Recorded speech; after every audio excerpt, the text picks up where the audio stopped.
SASDOவின் பிரதான செய்திகள். முதலில் தலைப்புச் செய்திகள். அரசாங்க ஊழியர்களின் சம்பள அதிகரிப்பு தொடர்பில் வெளியான முக்கிய தகவல். வாகன இறக்குமதி தொடர்பில் நிதியமைச்சு அறிக்கை. யாழ் பேருந்து நிலையத்துக்குள் புரிந்து மர்ம நபர் தாக்குதல். 554 இந்திய மீனவர்கள் கைது. 5 பொதிகளில் வந்த 4 கோடி ரூபாய் பெறுமதியான குஷ். ஈபிள் கோபுரத்தில் திடீர் தீ விபத்து. தொடர்பன விரிவான செய்திகள். தாயகச் செய்திகள். எதிர்வரும் 2025 நிச்சயமாக அரசு ஊழியர்களின் சம்பளம் அதிகரிக்கப்பட வேண்டும் என தொழில் அமைச்சரும் பொருளாதார அபிவிருத்தி அமைச்சருமான பேராசிரியர் அனில் ஜெயந்த் ஊடகங்களுக்கு கருத்து தெரிவிக்கும் போது இவ்வாறு குறிப்பிட்டுள்ளார். இதன்போது அவர் மேலும் தெரிவித்ததாவது, இப்போது நாட்டின் பொருளாதாரம் வீழ்ச்சியடைந்துள்ளது. இன்னும் கொஞ்சம் பொறுமையாக இருங்கள் என்று வேண்டுமானால் எமக்காக கூற இருந்தது. 2026 செய்வோம் என்ற வார்த்தையை கூட கொண்டு வரலாம். ஆனால் நாங்கள் செய்யவில்லை. மக்கள் படும் கஷ்டங்களுக்கு எங்களுக்கு தெரியும். சம்பள உயர்வை நிச்சயம் எதிர்பார்க்கலாம். அந்த விவரங்களை வரவு செலவு திட்டத்தில் தாக்கல் செய்வேன் என்று அவர் மேலும் கூறியுள்ளார்.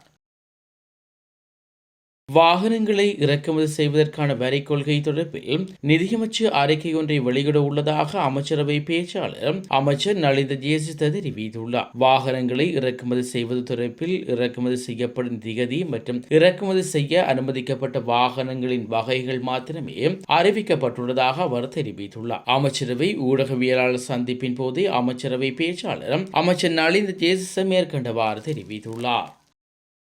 யாழ்ப்பாணம் பேருந்து நிலையத்துக்குள் புகுந்த இனம் தெரியாத இருவரும் இலங்கை போக்குவரத்து சபைக்கு சொந்தமான கேரநகர் சாலையின் சாரதி மற்றும் காப்பாளர் மீது தாக்குதல் நடத்திவிட்டு தப்பியோடியுள்ள சம்பவம் ஒன்று இடம்பெற்றுள்ளது. யாழ் பேருந்து நிலையத்துக்கு இனம் தெரியாத இருவர் ஹெல்மெட் அணிந்து கத்திரிக்கோள் மற்றும் சோடா போத்தலுடன் வந்துள்ளார்கள். இதன்போது காரநகர் சாரதிக்கு அவர் தலையில் போட்ட போத்தலால் தாக்குதல் நடத்தியுள்ளனர். தாக்குதலுக்கு இலக்கான இருவரும் யாழ் போதனா வைத்தியசாலையில் அனுமதிக்கப்பட்டுள்ளார்கள். இதன்போது அவர்கள் இருவரும் காவல்துறை வருவதை பார்த்துவிட்டு கடைக்கு பின்னால் உள்ள வேலியால் தப்பிச் சென்றுள்ளார்கள். சம்பவம் தொடர்பில் காவல்துறையினர் விசாரணைகளை மேற்கொண்டு வருகின்றனர். பேருந்து நிலையத்துக்குள் புகுந்து தாக்குதல் நடத்தப்பட்ட சம்பவம் அங்கும் பெரும் பரபரப்பை ஏற்படுத்தியுள்ளது.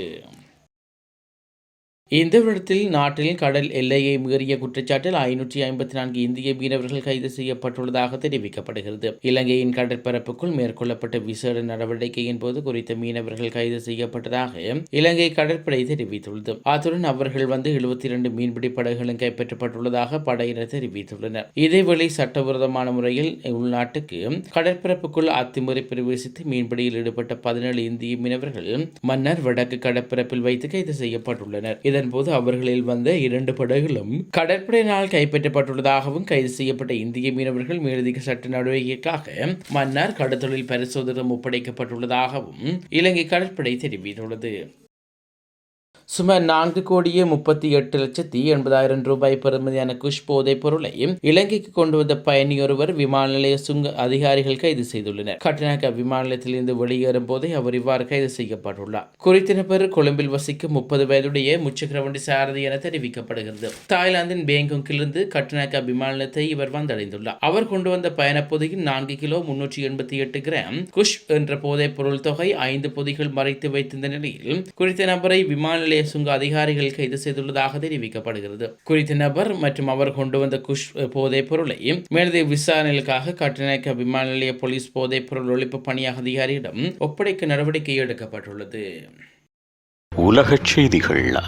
பிரான்சில் உள்ள ஈபிள் கோபுரத்தில் திடீரென தீ விபத்து ஏற்பட்டுள்ளதாக சர்வதேச ஊடகங்கள் செய்தி வெளியிட்டுள்ளன. மேலும் உலக அதிசயங்களில் ஒன்றான ஈபிள் டவர் மீது திடீரென தீ விபத்து ஏற்பட்டு அங்கு பரபரப்பை ஏற்படுத்தியுள்ளது. கோபுரத்தில் முதல் மற்றும் 2ஆம் நிலைகளுக்கு இடைப்பட்ட மின் தாக்கியில் ஏற்பட்ட மின்கசிவு காரணமாக இந்த விபத்து ஏற்பட்டிருக்கலாம் என்று தகவல்கள் தெரிவிக்கப்பட்டுள்ளது. இதனையடுத்து அவசர நடவடிக்கைக்காக சுற்றுலா பயணிகள் ஆயிரக்கணக்கானோர் பாதுகாப்பான இடத்துக்கு வெளியேற்றப்பட்டுள்ளனர்.